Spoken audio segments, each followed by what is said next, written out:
It's Thursday. We're live. I'm Andy, which can only mean one thing.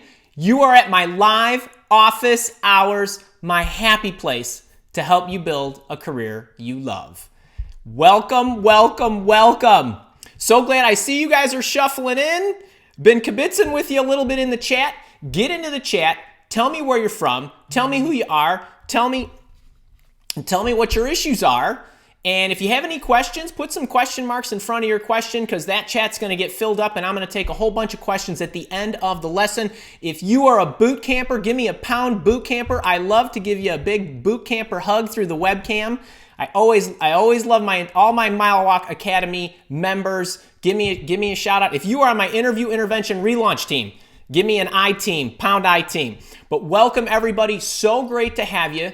Today, we've got something for the top dogs, the big boys and girls who are interviewing for those executive level positions, 12 strategies to succeed in executive job interviews. But this is not just for the top brass. If you are that senior manager or director or mid-level resource looking to kick yourself up that ladder, this is great for you. If you're more of a mid-level or junior resource, if you could do all 12 of these things that we're going to talk about today, I guarantee you will not just win your interview, but you will absolutely crush it. But if you are an executive, you gotta go 12 for 12. So we're gonna get into that in a minute or two.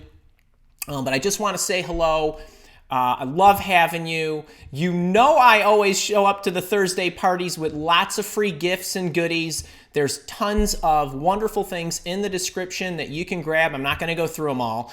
Also, my entire social platform is in there. So if you want to get connected up with me on Twitter, Facebook, LinkedIn, Instagram, you name it, I'll be there. I would love to have the conversation with you anywhere you want to go. So after you make sure to subscribe to this YouTube channel, to my YouTube channel, get connected up with me on those other platforms. I'd love to stay connected with you there as well. And one other little thing I want to mention before we get into the lesson, if you have not grabbed your complimentary hardbound anniversary edition of Interview Intervention, please do so. We're going through about 225, 250 of these a day in and day out, and I only have so many.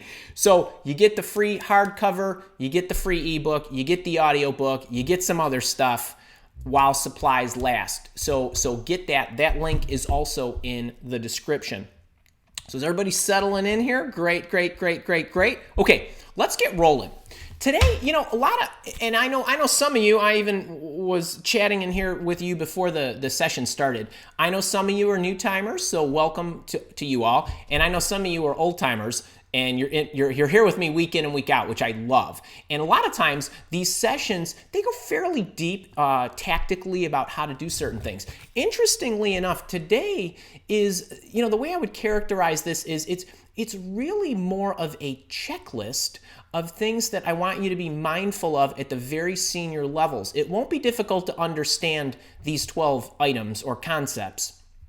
It's really just being mindful of them and making sure that you're doing them. So the how-to part of this won't be very difficult. Some of these will go through very quickly. But I really wanted to give you a nice checklist so that you could bring these things to the forefront of your mind. And I was an executive for a long time, well before I became a recruiter, and I also recruit a lot of executives. So I see a lot of this, and what's really important and the huge differences between executive level interviewing and interviewing at the lower levels as you come out of college or you're midway through. But for those senior people, you got to be able to do these 12 things. So let's roll. Got my note cards here. Number one, it's about I hope I have number one. I was shuffling these cards before. It's about the research. Okay, so what do I mean by research? When you go into your interview at the executive level, and I don't care if this is a 10-minute interview with a recruiter or HR person, or you're meeting the CEO of a company, if your research is not this thick, you're going to be cooked. I'm talking 10 Ks, NQs, 8 Qs.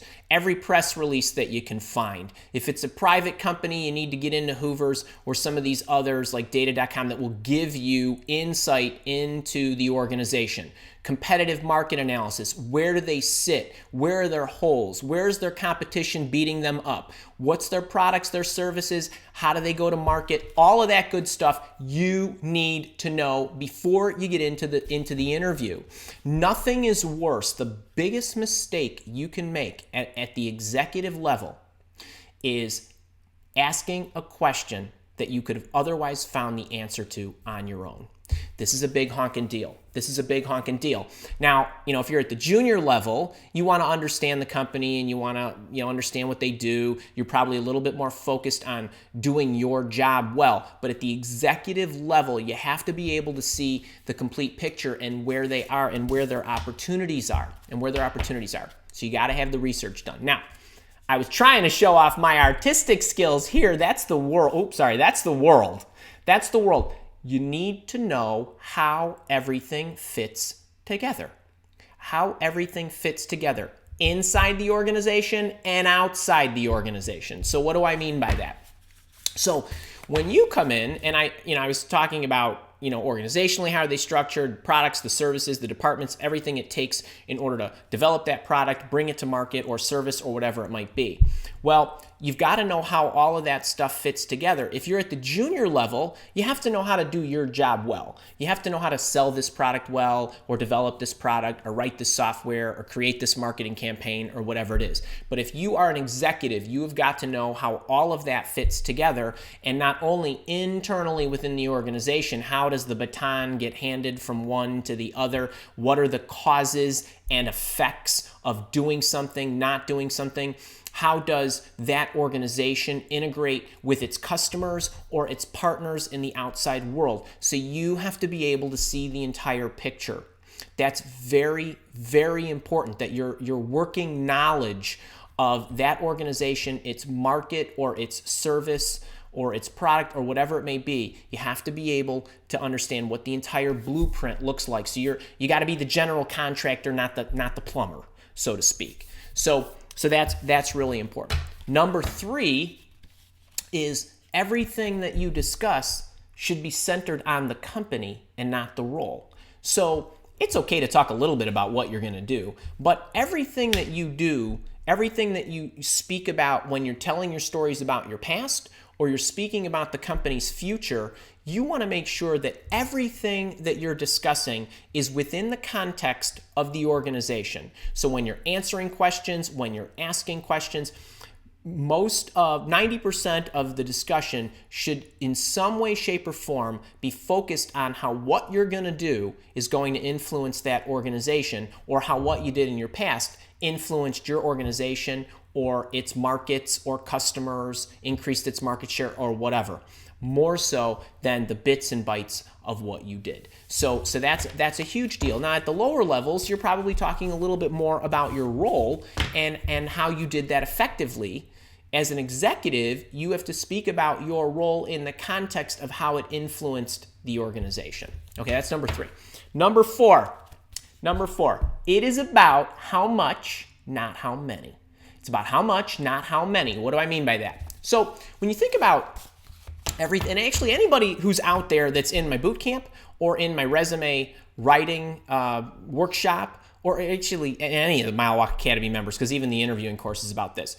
It's always about the benefits that you achieved. It's about the impact that you made. It's less important about how exactly you did it, but a lot of people at the executive level want to get hung up on how many people they managed or how many groups they were in charge of. And that is much less important than most people think. And if you think about it, even CEOs of large organizations only have so many direct reports. They got the CIO and the CFO and the CMO and Chief People Officer or the Chief of Human Resources or whatever it might be. There's only so many immediate reports that they have. Those reports have reports, and those reports have more reports, and so on. So I don't want you to get too hung up on how many people you managed, how big your organization was. I'm not talking about the dollars you managed and EBITDA and profit margins and those kind of things, but I'm talking about people effectively. So you want to talk about the impact that what you did had on the organization or the outside world or its customers or its partners or whatever. Number 5, where are we at? Number 5, it's about their future, not your past. It's about their future, not your past. I just got done saying 90% of the interview, right, needs to be focused where? Well, actually, this is another 90%er because 90% of what you're speaking about, so before I was talking about company and role, now I'm talking about past and future. 90% of the context of what you're speaking about needs to be about their future. If you are spending a substantial amount of time speaking about your past, the interview is not going well. It's not going well. When you speak about your past and you start talking about exactly how you were doing things, the interviewer is in evaluation mode of you. When you start talking about their future, you're shifting the discussion so that they are less evaluating you and more imagining what it would be like to have you leading an arm of their company. So if you can talk about the future and how you're going to change it and what you would do to change it, what needs to be changed, how much of this, how you would go about it, and so on, I can envision what it would be like to have you in my organization and the impact that you will have in changing it.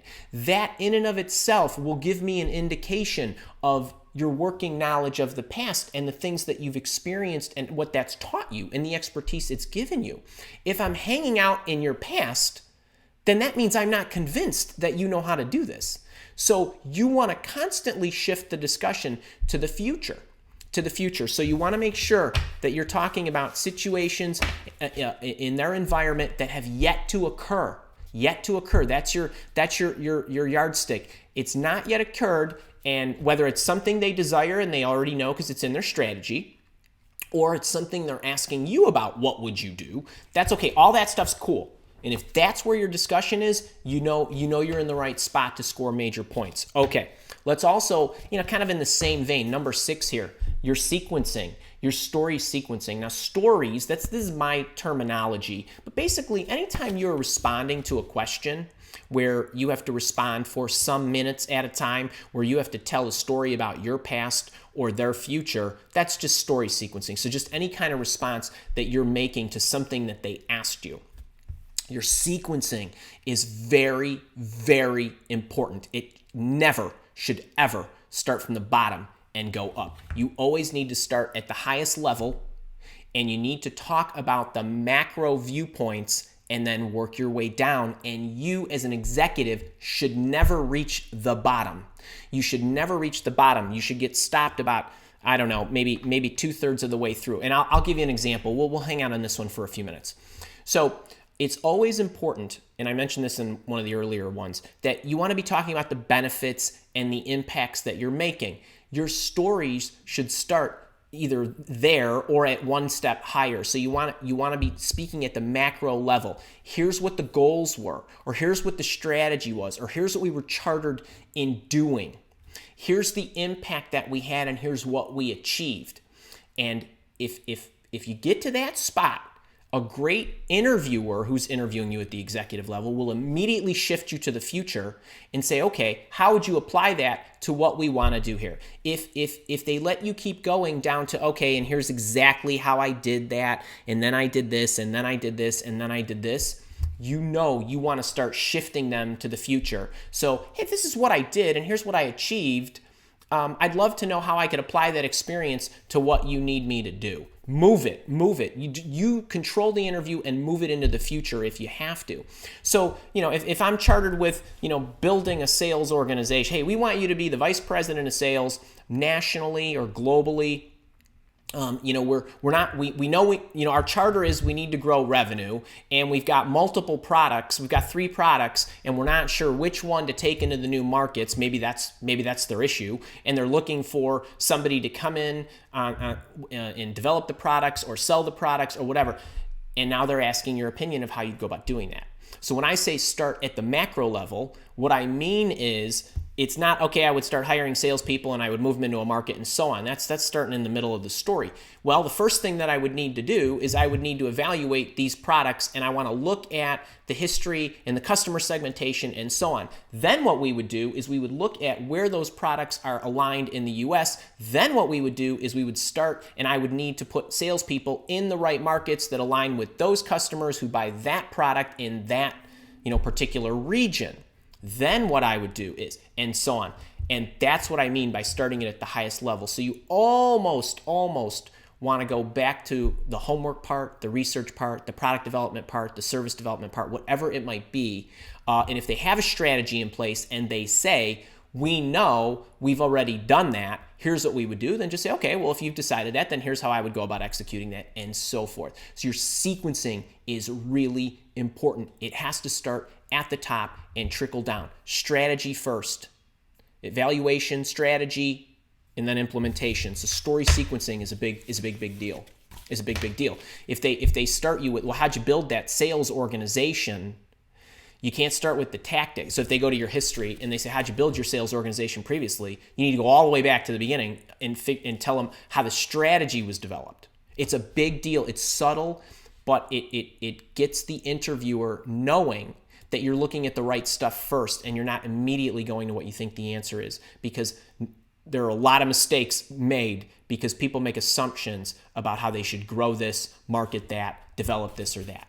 Okay, so, and number 7, multiple questions. And I don't mean you need to have a lot of questions. You do need to have a lot of questions because there's a lot of stuff you need to evaluate. I'm talking about you need to have a multi-line of questions for any area that you are going to be investigating.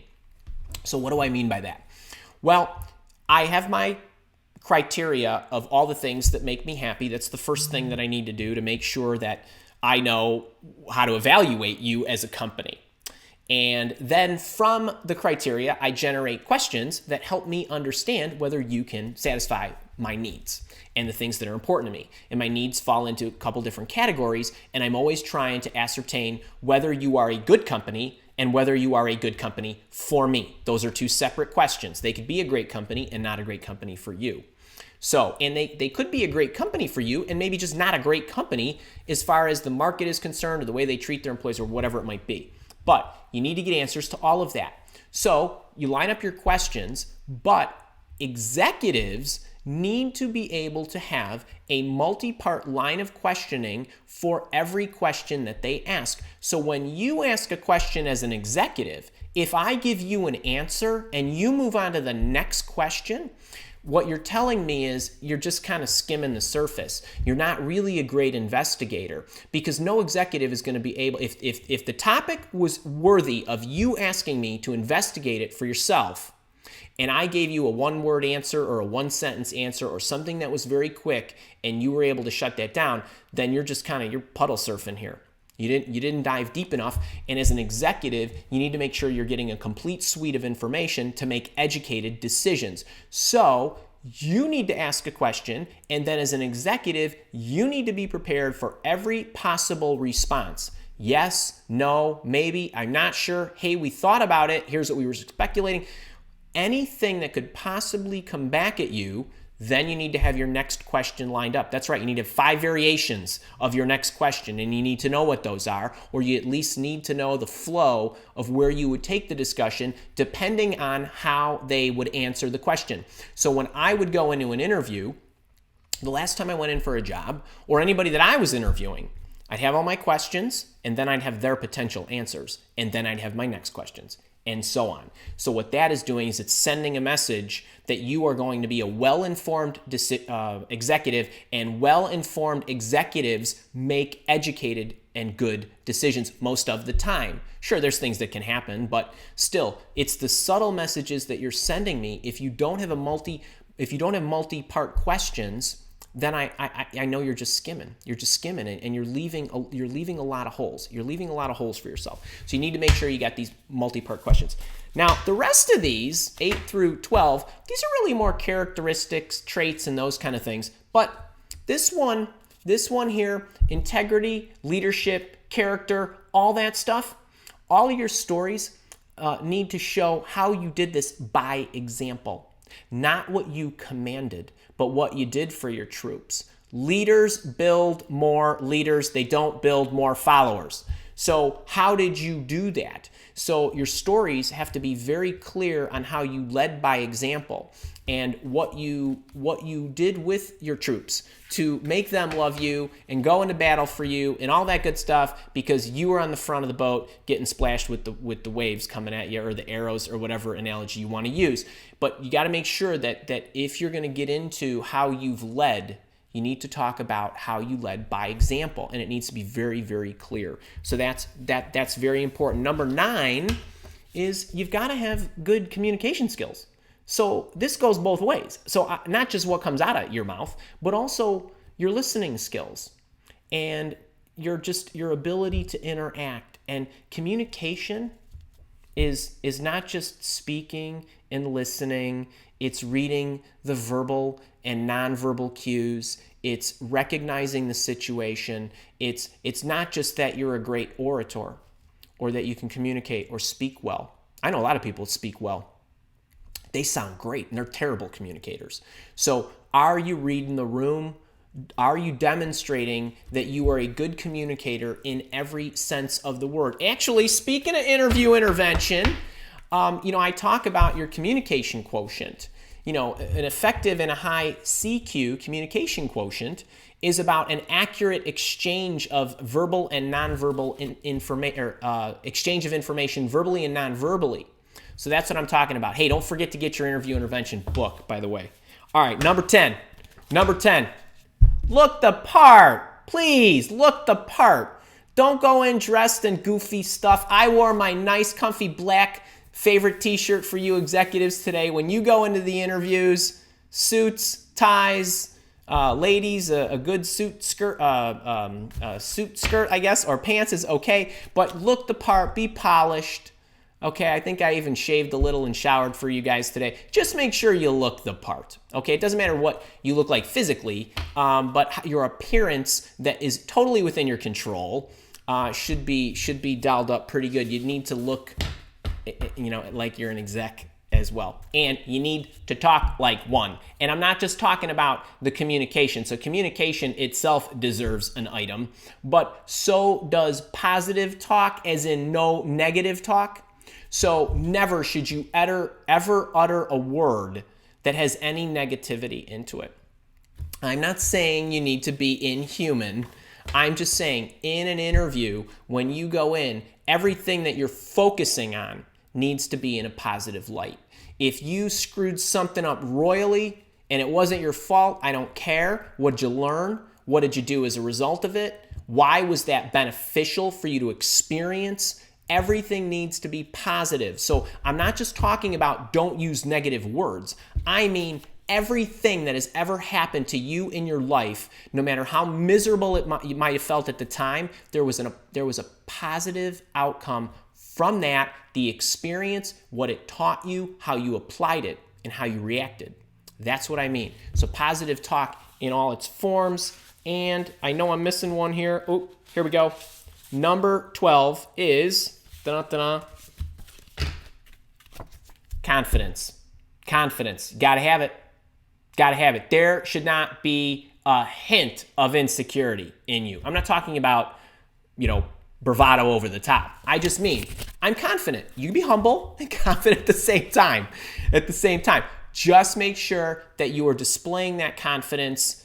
You know good things are going to happen. You're going to make them happen. You take responsibility, and you're confident that you can do the job and move the needle in their company. Okay, so there you have the 12. If I'm not gonna go through all those, you can hit the replay on the recording. If you are loving this, do me a favor. Make sure you're subscribed. Hit the thumbs up button. Please share, because we're going to be on here for another 37 minutes. We are going to be on here for another 37 minutes because I'm going to be taking your questions. So I hope you enjoyed it. If you're listening to this on the recording on any of the podcast platforms in the future, I'm saying so long to you. But give me a shout out, give me a share, give me a like, all that good stuff. And don't forget, we're running through 250 a day of these. So make sure, and I only ordered so many thousands of copies. copies. It's $29. I bought the book for you. I'm throwing in my $27 ebook and audiobook. You get that free. While these last, it's $7 to ship it anywhere in the world. So Australia, Canada, Hong Kong, Belgium, South Africa, or Wisconsin, Michigan, Missouri, anywhere. All right, so I hope you guys are having fun with the folks. And by the way, can I get a shout out for all of you on here that are on my interview intervention relaunch team? I am having a ball with you guys. It has been about a week of bliss. So I'm glad you all joined me on that. All right, so 142 people. We're done with the lesson in under 25 minutes. That was my over and under today, so that we could have 35 minutes to take your questions. So, and let's say, Torre, hi. Christina, welcome to your first live chat. Michelle Middleton, love you. Nick McKay, how are you doing? Who do we got? Jennifer, great to see you. Then there's a bunch of me in there. Robert Marshall, Wilma's a boot camper. Ingrid's a boot camper. Robert Tatum, good to see you from Philly. Mick from Texas, howdy.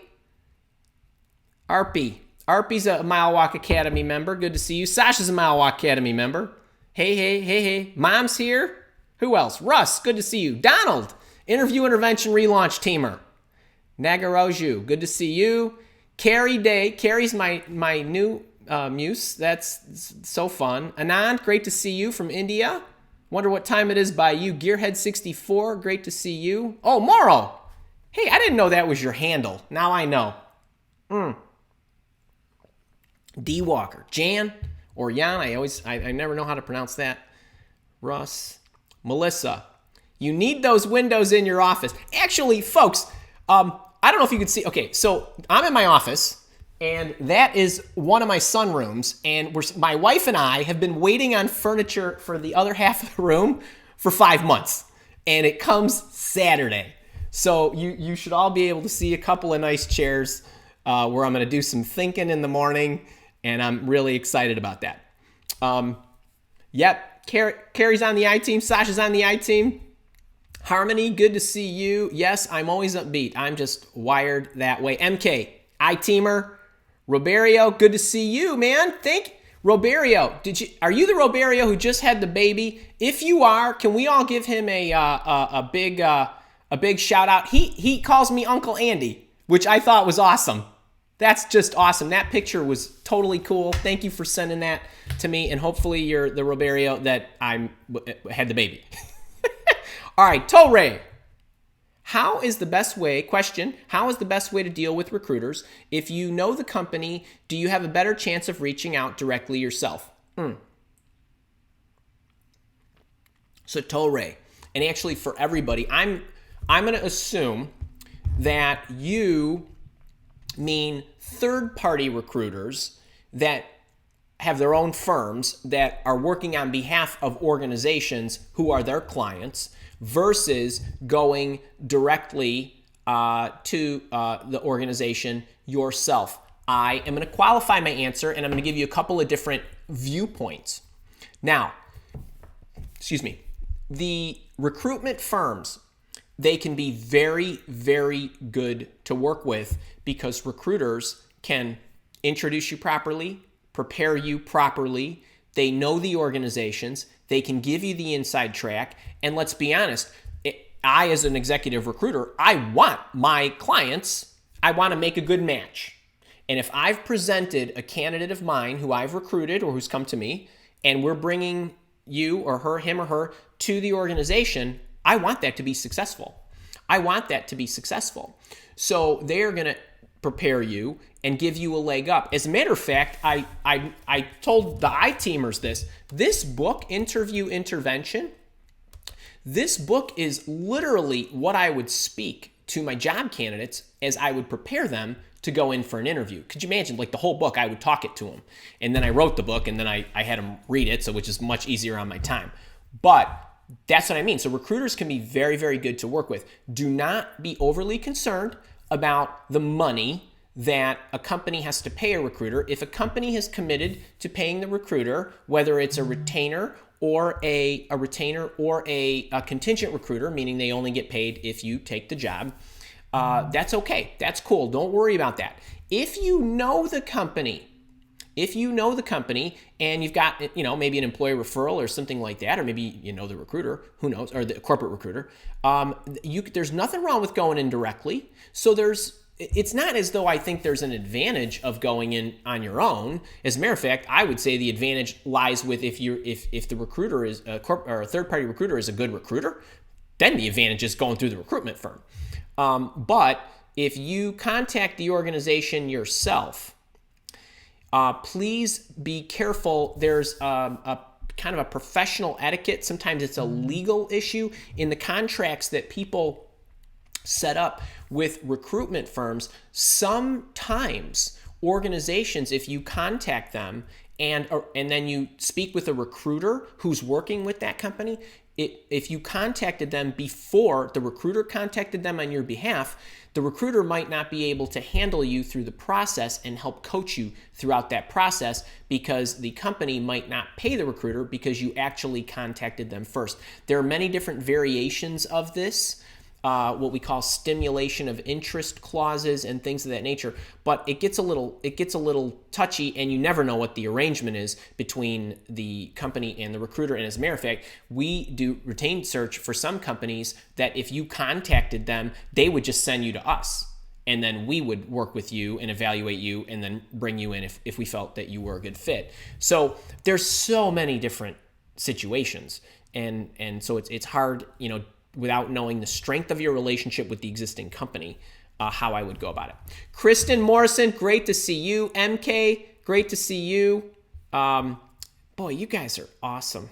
You guys are awesome. All right, let me float through here. You know what? I always forget to do this, and Kara always tells me to toggle my timestamps. She tells me a lot of things, but that's one thing I gotta remember. Okay. All right. Did I read that right? Oops. Let me see. Did I miss some folks here? Ross Goddard, great to see you. First timer. I think I might have missed you on the first sweep. Okay, here we go. Carla Stokes, hey, good to see you. I'm always here for you. Nelson's a boot camper. Hey, buddy. You're a big dog. You're a big dog, right, Coaster? And I love it. Okay, Anand, here we go. Question. How to ask for a favor from a recruiter you recently connected with on LinkedIn so that it doesn't sound desperate. Anand, it's all in the packaging of the words. So I'm not sure what the favor is, but I wanted to reach out to see if, first off, I'm always a fan of asking favors after I've given something.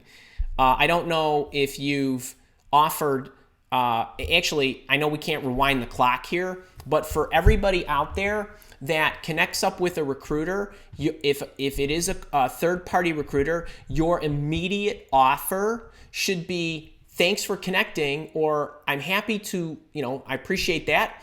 I know you're a recruiter.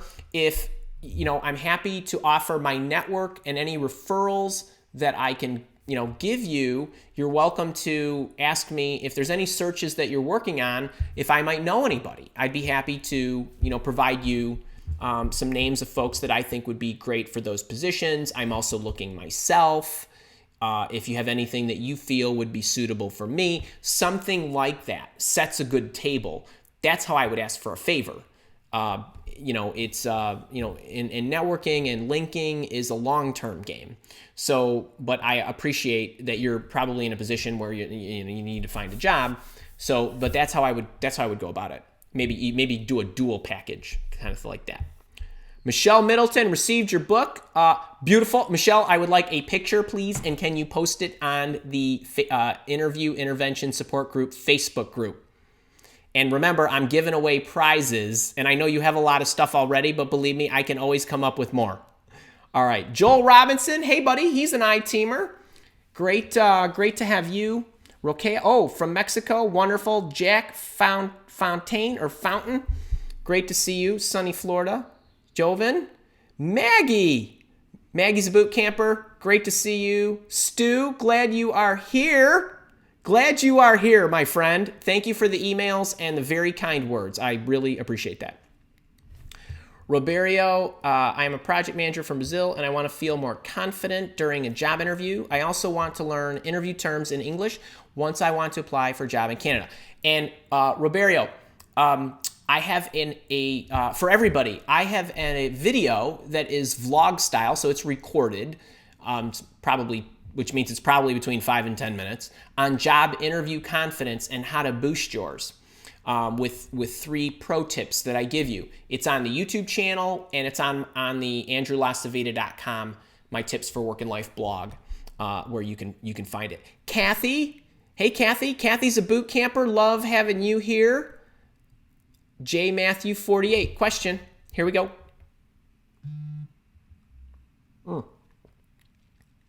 Do you see any issues with applying to 2 different jobs at the same company? About 75% of the job description and requirements are the same. So, J. Matthew, no problem whatsoever. I think that is totally okay. Remember, and recruiters know this, you only know so much about the job and the company when you're applying. And if 75% of the description looks the same, then what I would do is I would apply to both. And what you might want to put in your application or in the applicant tracking system or your cover letter is just, a notation that says that I did apply for this one as well. And I'm open to either of these or any other position that you think I would be suitable for in your organization. By the way, it's really important to put those little caveats in there in the app and in the cover letter. And I think week before last or something, I got like 3 or 4 emails from people who were in the Mile Walk Academy who were using my template cover letters and put that in there and got jobs that were not the job that they applied for or that they were targeting. But the recruiters all said to them, it's really a good thing that you told me that, because then I thought to think through all the other opportunities we have. Folks, these little things matter. They matter. Don't assume that somebody would naturally do that. You know what? I would love for all of you to give me a thumbs up every single time. And I'm guessing a lot of you really like the show, but you don't necessarily hit the thumbs up because it's just not on the top of your mind. And that's totally cool. That's totally cool. And if you don't love it, that's okay. You don't need to do it. But I always say it because it's just a little reminder. It's the same kind of thing when you're going at these cover letters and these apps. And people are moving at such a breakneck pace that they don't think. It's like, okay, wait, she applied for this. It doesn't match. Boom, move it to the pile. Move it to the other pile. And what you want the recruiter to do is, hang on. It's a friendly little tap on the shoulder that says, pause, please. Is anything else look good? So I know that was probably a bigger response but I also thought it was a good opportunity to share that because we got a lot of people, and God only knows how many other people are having good luck with that don't email me and let me know. All right. Torre, is it bad to apply for different positions? Okay, wait, we just talked about that one. Does it make you look not focused, particularly if the company is really on top of your list for places? It does not make you look unfocused. What I would do is if you start applying for 10 different positions, that's a little erratic. But if you say, hey, I applied for this one, I applied for this other position because it looked like a great fit because of this, and I also applied for this, but I'm open, and this is what's important to me, and that's cool. I think that's okay. All right, Michelle Middleton. I answered a job posting, went to the website, and found the boss's name. I sent the email with the wrong first name. How do you recover from that? Oh boy. Okay. So you basically my first response, if you caught it right away, I would probably respond and say, I'm so sorry. I hit boom before, I meant to. If it's a day or two later, then I wouldn't do anything. I actually would leave it alone and not bring attention to it and just see what happens. I hope that that's not a big issue. I would, obviously you want to be careful, but if you what you could do is you could email him back, him or her, and just say, oh, I found your name after I submitted my resume, and so I hope, I wanted to bring your attention to this, and something like that. Oscar, great to see you. Julio, boot camper, great to see you. Love having you here, man. What is it? Is it like it's late for you? It's really late. Tell me what time it is. Moro, good to see you. I love having you too, buddy. And I'm glad the topic. I try to hit everybody with these topics, and I felt like I was neglecting my senior folks. And so we're going to be doing some stuff with over 50-year-olds. We got some stuff coming, even more with career changing, and so on. So I'm trying to hit all the issues you guys are facing. But I also like to try to do these and make sure that they're valuable for anybody. So I hope you really enjoyed those 12 points that I made for execs. Even if you're not an executive, they're still solid. They're still applicable. So, okay. Oscar, you're welcome. Moro yep, he's on the team. Oh, wait, am I supposed to memorize? Actually, wait, this is a good point. I'm glad you asked me this. So Moro's asking, he says he's confused. Am I supposed to memorize what I would like to ask and how to respond based on the responses? Okay, this is really good. This is a great question. 2 things about the interview. Actually, it's 3 things, I guess. When you are responding to a question, excuse me, when you are responding to a question, you should never look at your notes. Never, ever. It's got to be off the top of your head, and you need to be able to prepare your background, anything that's on the resume, any stories that aren't on a resume that you want to tell, you need to be able to speak without looking. If you are asked, I don't do these things with notes.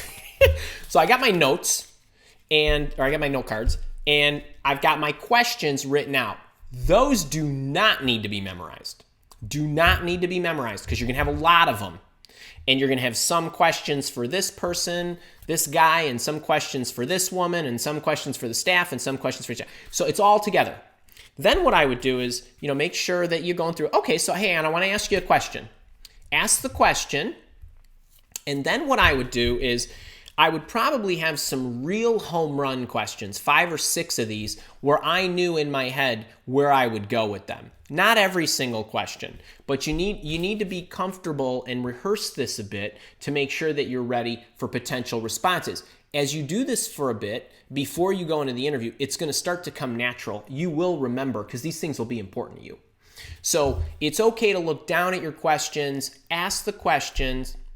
It's nothing wrong with just kind of glancing quickly. And, what I always tell people about their questions is make sure it's in a format that you can easily see it. And it's not all typed together real tight in 0.8 font. But you want to make it so that it's okay to look back at your questions, because you're going to have a lot of questions. And you're just being diligent, and you're just making sure you got what you needed. Okay, so that's what I would do. I actually, just so you guys know, and so let's pretend this is an interview here. I don't actually script out what I'm going to tell you. So when I think about the talk that we're going to have each week, actually I've been using these note cards more and more, really more for your benefit, so you can see the stuff. But I know research and all the components that I need to share with you, because I build these little, I call them like mental hotels in my head, or little suites, or whatever they are. So I know what research means. I know that research means they got to get it all, and they got to make sure they don't flub it up, and I just remember that.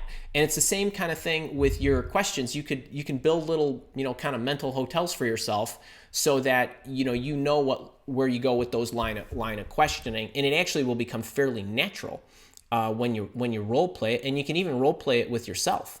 if you need to. But when you're asking questions, you can look at your notes. And as a matter of fact, you should take notes because you're never going to remember all that information you're getting. All right.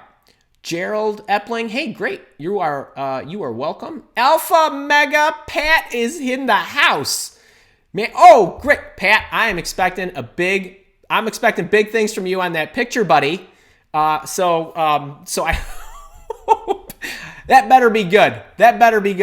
I'm sending it back if it's not. All right. And no one else has any idea what we're talking about. Okay.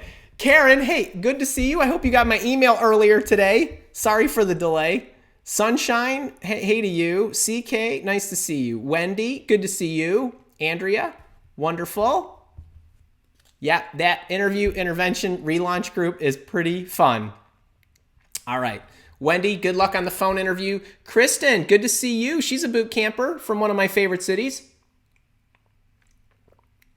Steven, wonderful. I love big stars. Sasha, you're welcome. Gargan, I had a quad. Oh my goodness. So Gargan, I think that's how you pronounce your name. He had heart surgery and was out with rehab for 6 years. How do I handle that? So for you and for everybody else, whether you went and traveled the world, whether you had a baby, or you're the mom or the dad, or you had a sick relative, or your child was ill, or your parents were ill, or you were ill, you just say that. I'm a big fan of honesty. What I always love to hear is, you know what? I was very sick and I had to take care of myself. And while I was taking care of myself to the extent that I could, here's what I did. Here's what I learned. Here's how I stayed up to date on current events, current techniques. Here, talk about what you are, not what you're not. And the fact of the matter is, thankfully, I'm assuming now that you're okay. Thankfully, you're okay. And I'm sure that if you were out for 6 years, you probably have quite a few years under your belt of work experience, I'm guessing. And I would just play those up. All right, Jose, good to see you. Gargan. Okay, so now we've got another one with the DUI misdemeanor. So what I would do is I would put it on. I hope I'm not. I always get confused. I believe there are some situations, and depending on the country you live in, and depending on the state you're in the U.S. and all, there's misdemeanors, there's felonies, and there's various levels of infractions. I would, if it asks you on your application, have you ever had a misdemeanor? Then I would put I had a misdemeanor in 2010 or whatever year, or 09 or 11 or whatever it was, or felony or whatever. If it does not ask if you had a misdemeanor, then you don't need to put that. Maybe it'll ask if you had a felony, which that is not. But that's how I would handle it. And it was 8 years ago, and I'm assuming you are well past that by now. All right, Radu, hey, good to see you. Judith, good to see you. Yeah, Michelle is wishing Ribeiro congratulations. I hope that was you. Yes, that was you. All right, Lucas's father. All right, yes, my nephew. I have 9 nieces and nephews. Now I have 10. I love it. And I have 2 dogs and 4 chicken.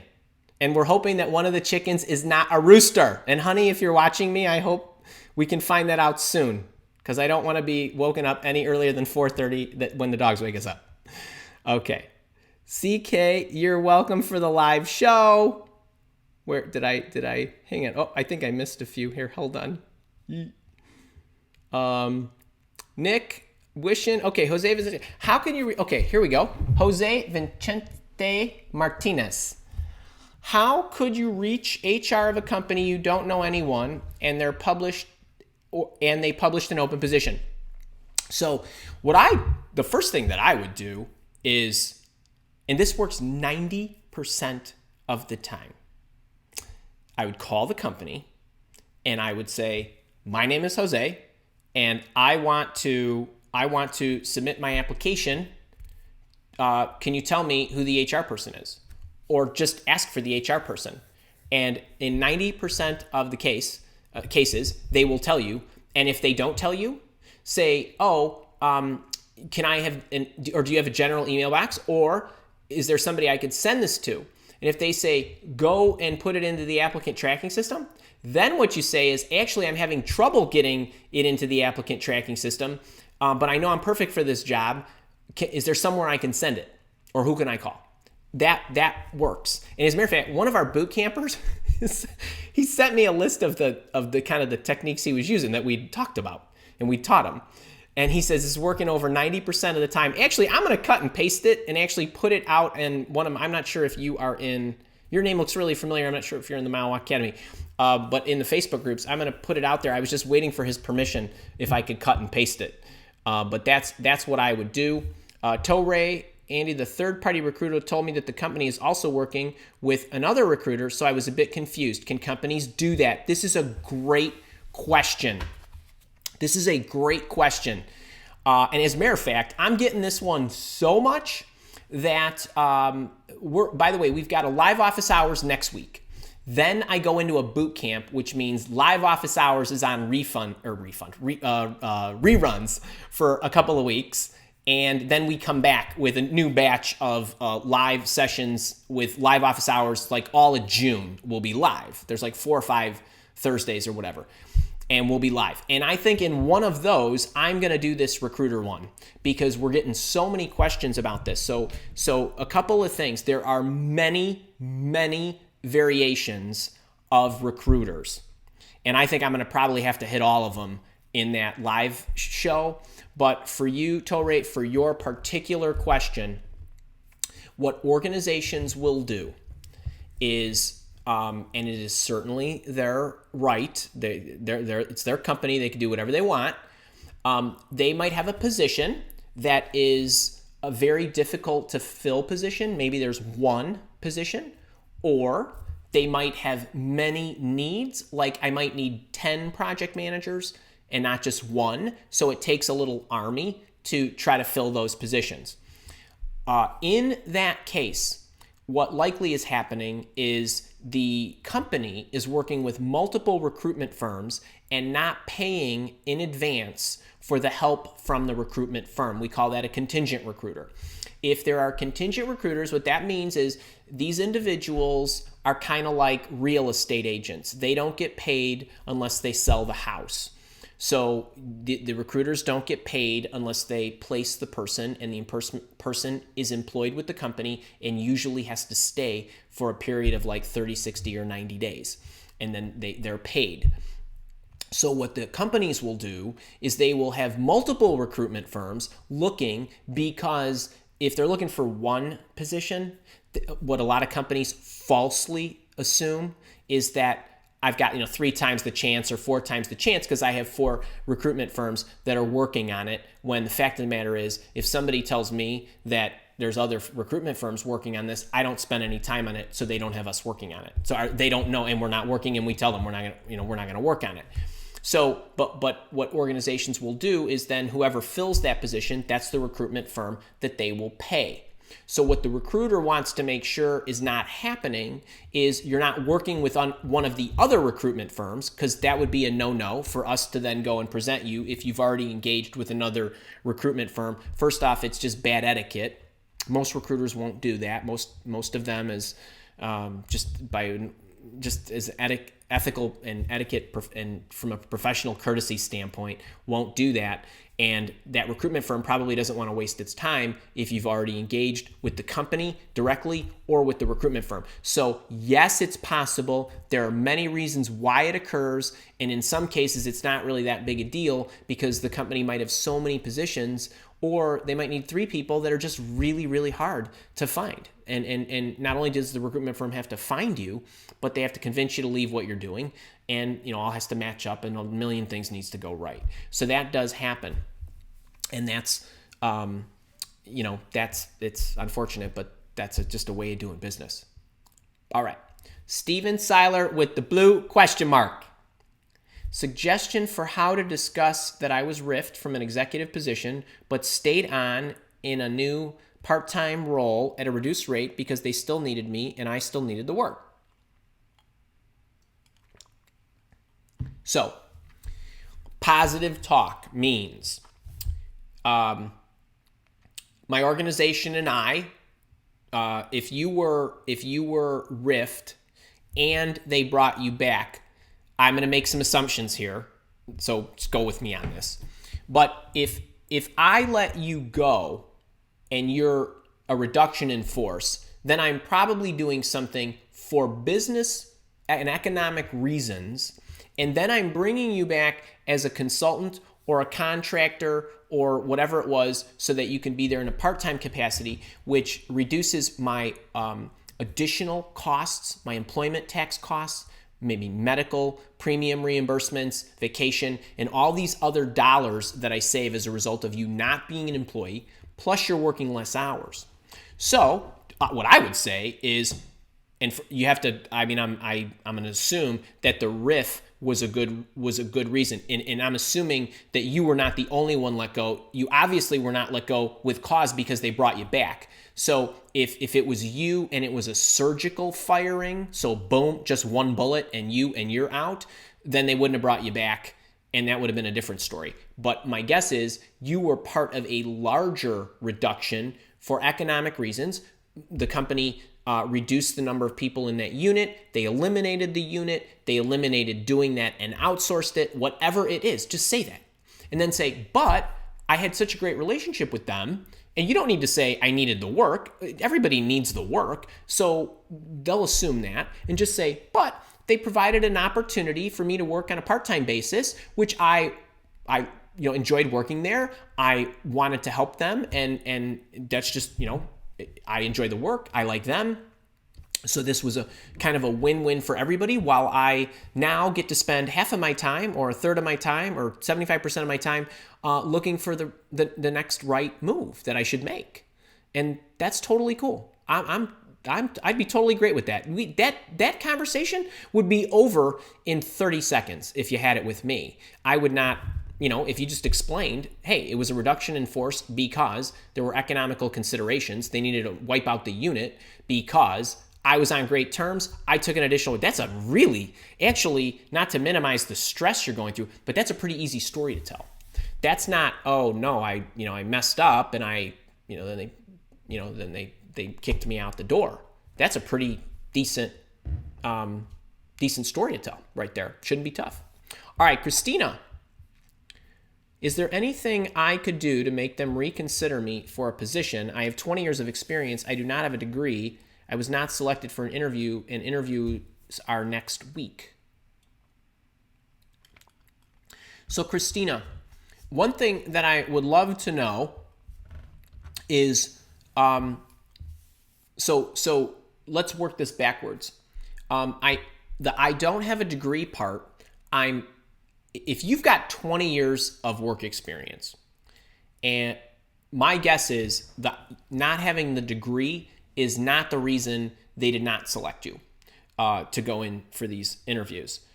So I wouldn't worry about that. In my opinion, it's a non-issue. It truly is. We rarely look at education, and I've said this a million times before. As part of Mile Walk, my executive search firm, we've recruited for over 200 companies, and of the 200 and some odd, only one company required a degree, a bachelor's or arts or bachelor of science or an undergraduate 4-year degree. We had some positions that were very senior that you were likely going to have the degree, but we always were putting people in their jobs that were earning more than 6 figures. So just to give you an idea, it's not as big a deal. I don't know why they didn't choose you. Did they give you? Actually, I'll tell you what.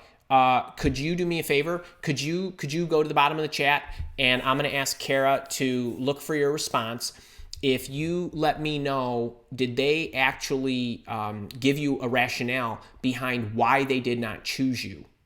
If they gave you a rationale behind why they did not choose you, then we need to address whether it's something that they misunderstood or something that you could overcome, or if it's something that is just very discreet, cut and dry, and they say, well, we didn't choose you because, and that's just their criteria, then no, I wouldn't fight it. I would probably just move on. But I'd be interested to know what specifically they told you. And if you can do that, then Kara can Slack it to me, and then I can look at it, and then I can just come back. I can come back to that. All right, Michelle Middleton, great. Wilma, oh, Wilma, come on. They deliver books up in Long Island. All right, CK, how can search job in the USA from India? Okay, so CK, and actually I get this one. I have in the Mile Walk Academy, which is my training site and coaching site.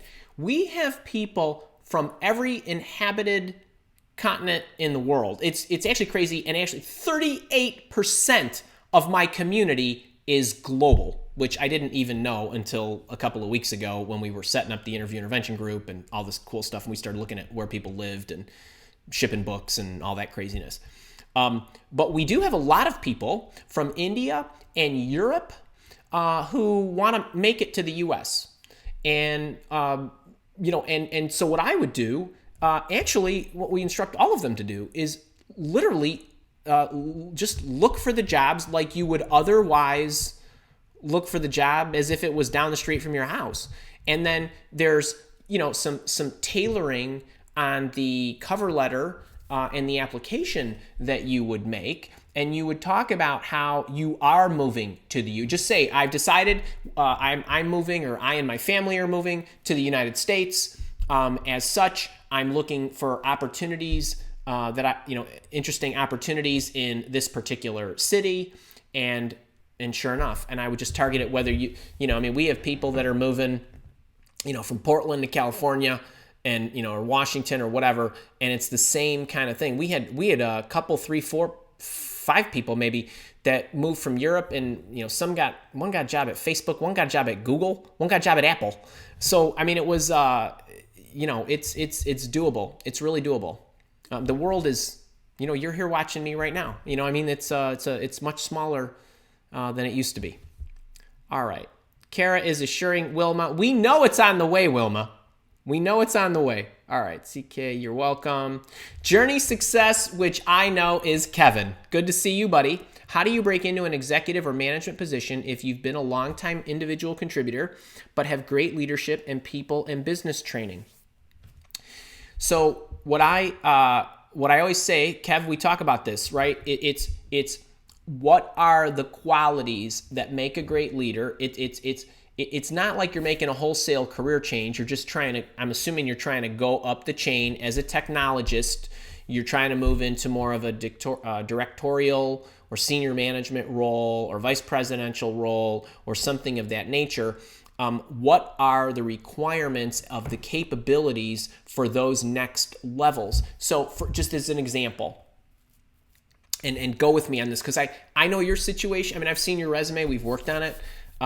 But we haven't talked as much about the specific goal of targeting. So a lot of times you get technologists who have a difficult time hitting the next level because their business acumen is not as high as it needs to be.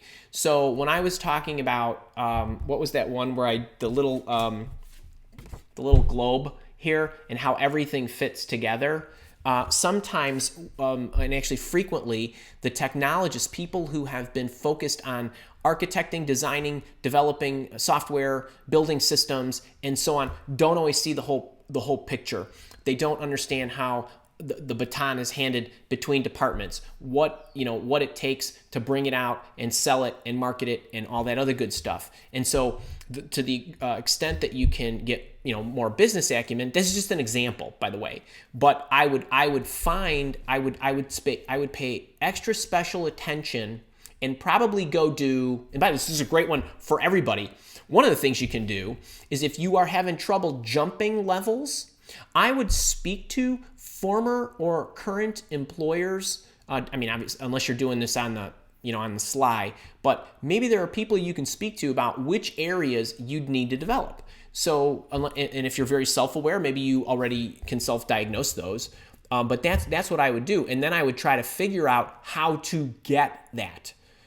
in some way, shape, or form, whether that's taking on additional responsibilities in your current role. I know you're still working, or getting supplemental help outside with the proper training. But that's what I would do. And then it's also about packaging of your story. And you've got a good number of years of experience under your belt. And if your stories are effective with your resume and your history, you should have a very good chance of getting there. Anand, you know what? We got to get you these books, man. This is your book is. Ooh. If you guys don't know what I'm talking about, I know that when I keep mentioning the intervention relaunch team, we've got, I don't know what the number is, 250 people are in a private Facebook group, and we're celebrating the heck out of this relaunch because I'm giving the book away for free, and they're helping me promote it in exchange for lots of goodness and fun and a wonderful community. But it's been a lot of fun. Steven, there's a question about the coupon code.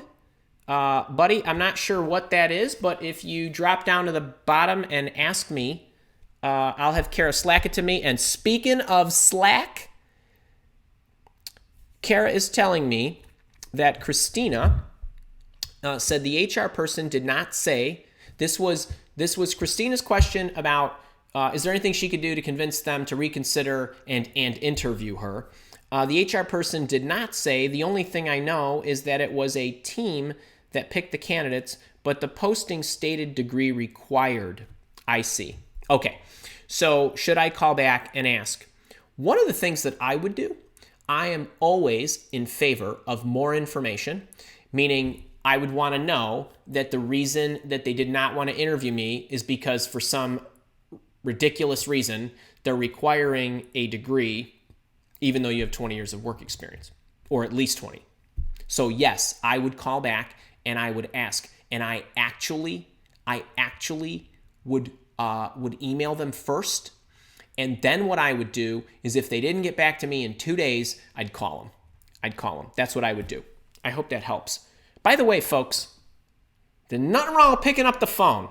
There's nothing wrong with picking up the phone. I don't want you to walk in the front door of a Fortune 50 company and try to walk your resume into people, they're busy, but pick up the phone, leave them a voicemail.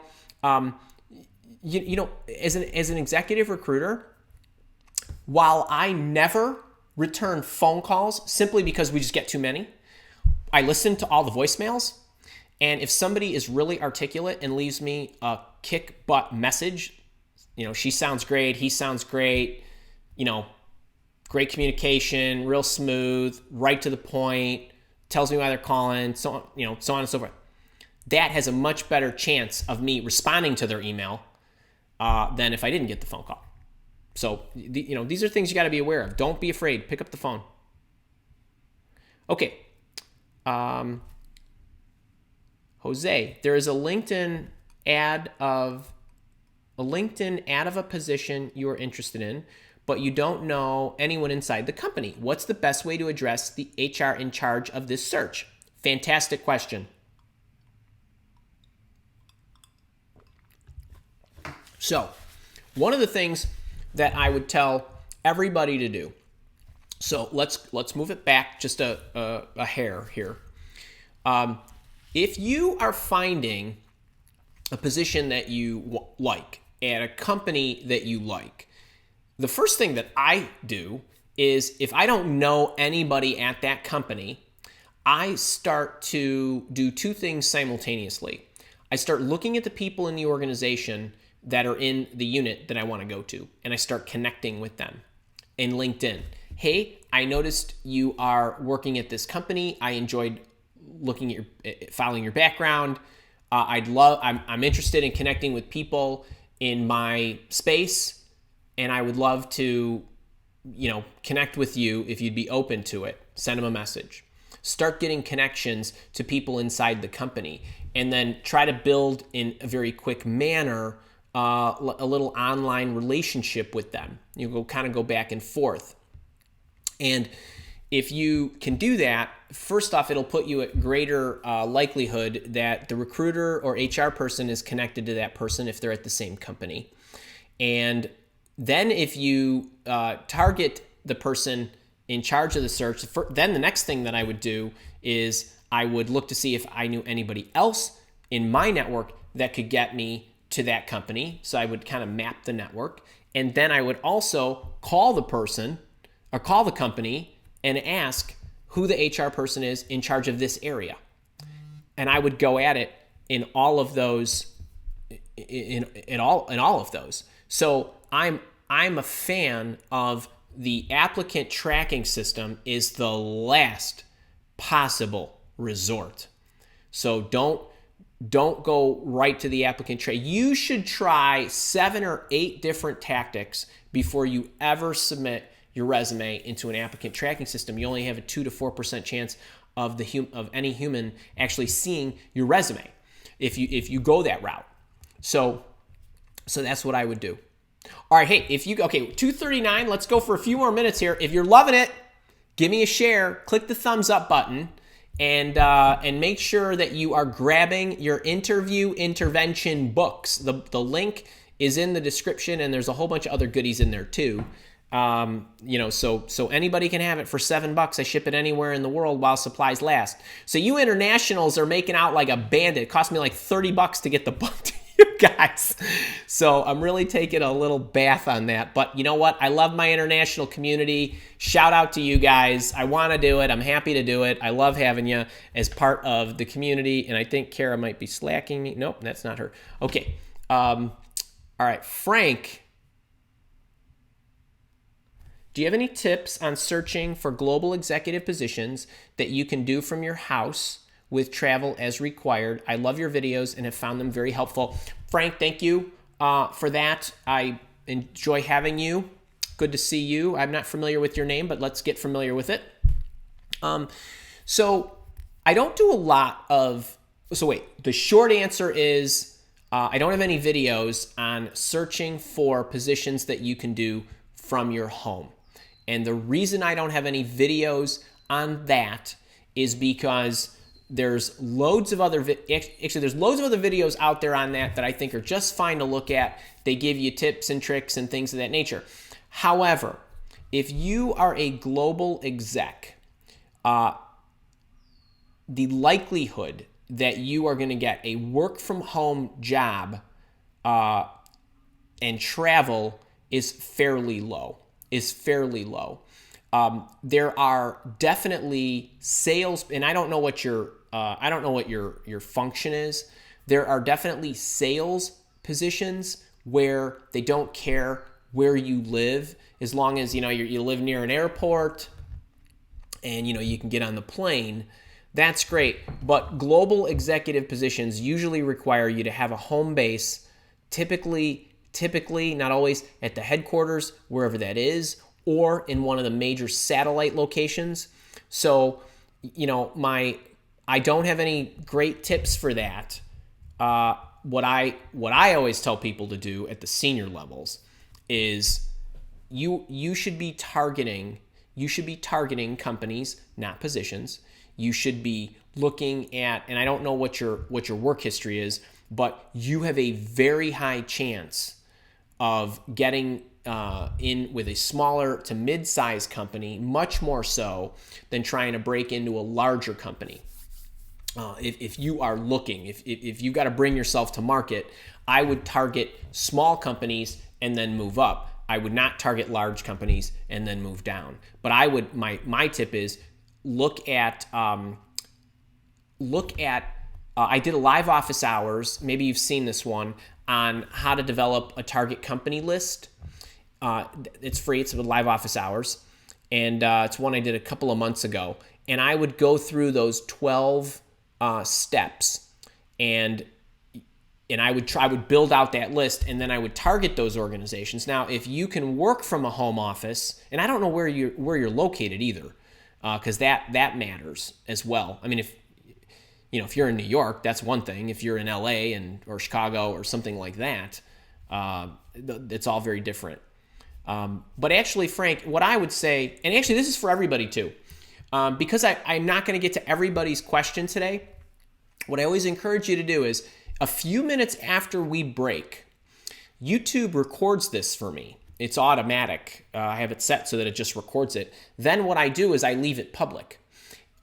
Go over to the comments section and just put your questions in there. And Frank, if you want to give me a little bit more information, I'd be happy to type in my answer to you on the YouTube channel. And anybody, can do that, because I know it's difficult sometimes to give me all the info that I need in, like 200 characters or whatever YouTube allows.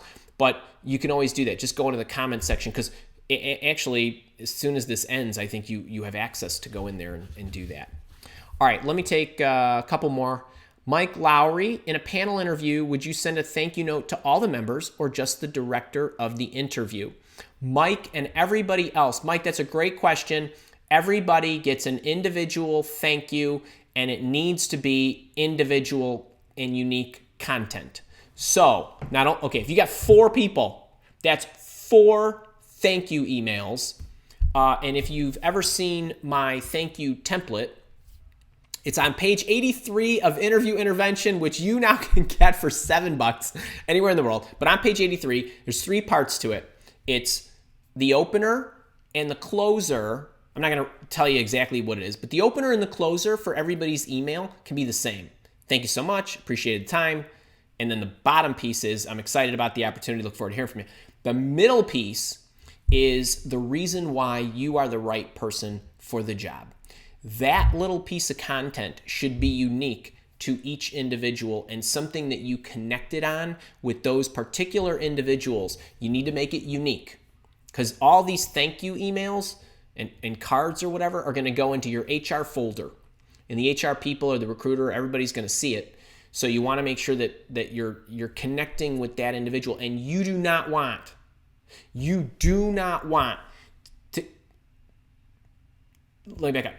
When you go into a panel interview, the biggest thing that you need to do is you need to make a connection with each person, not the group. Not the group. I have to feel you, and that we connected.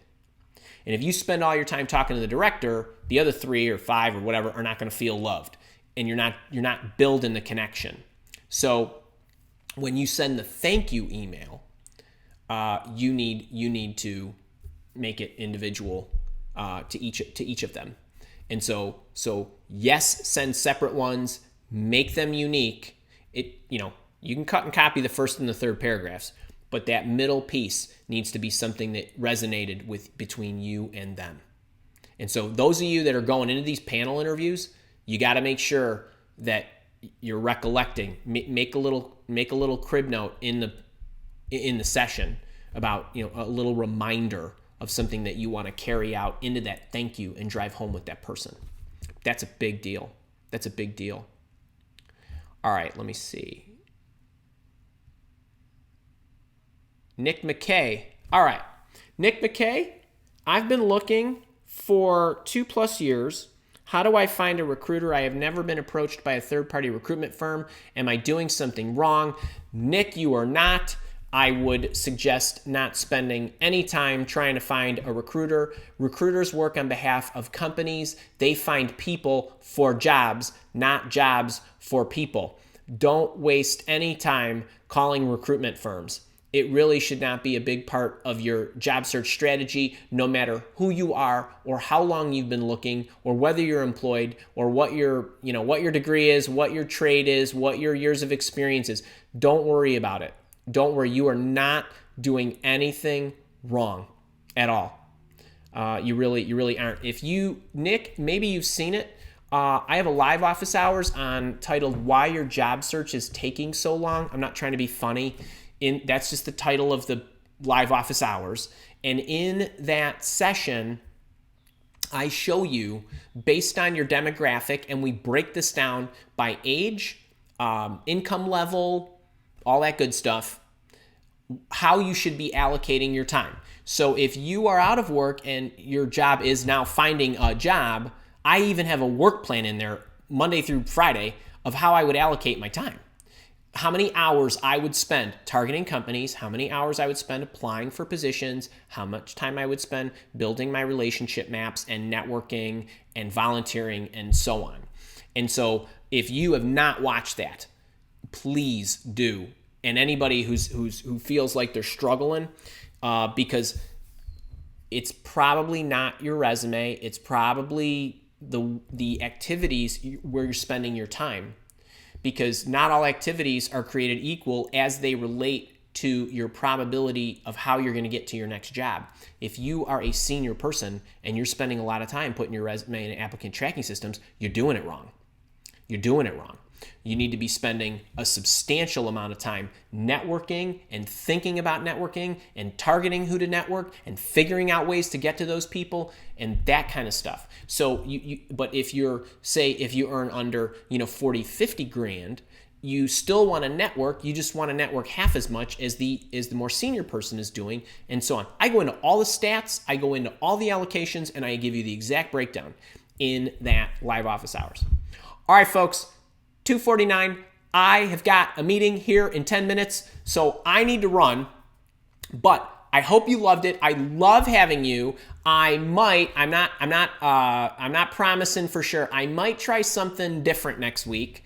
It's going to be our last live office hours for this season until I go into my boot camp, which starts on May 15th. If anybody's interested in the boot camp, send me an email. I'll be happy to tell you about it. And I might have some surprises there, but I might. I'm throwing this out here. Actually, I'd really be interested in if you think this is a good idea. But I was thinking about putting out a post on LinkedIn and Facebook and maybe even Twitter and ask me anything. And you ask your questions in advance, and I get them, and then I answer them here for you. So that way you're assured that I'm going to roll through it, and it'll be an Ask Me Anything session. So I won't even talk on a topic. I haven't done that yet. This is episode 19 of Live Office Hours, and I thought maybe to cap it off next week with episode 20 and roll into my boot camp, that might be a great way to help you even more. But, I don't know. We're toying around with this. We're always trying different stuff. But listen, I love having you. Everybody be great. If you make sure to grab this and hit the thumbs up if you liked it. Share this if you can. I always love the shares. And until next week, have a great one. And until I see you next week, just be great. Think positive thoughts about that career of yours. I know you all will do well. See you soon.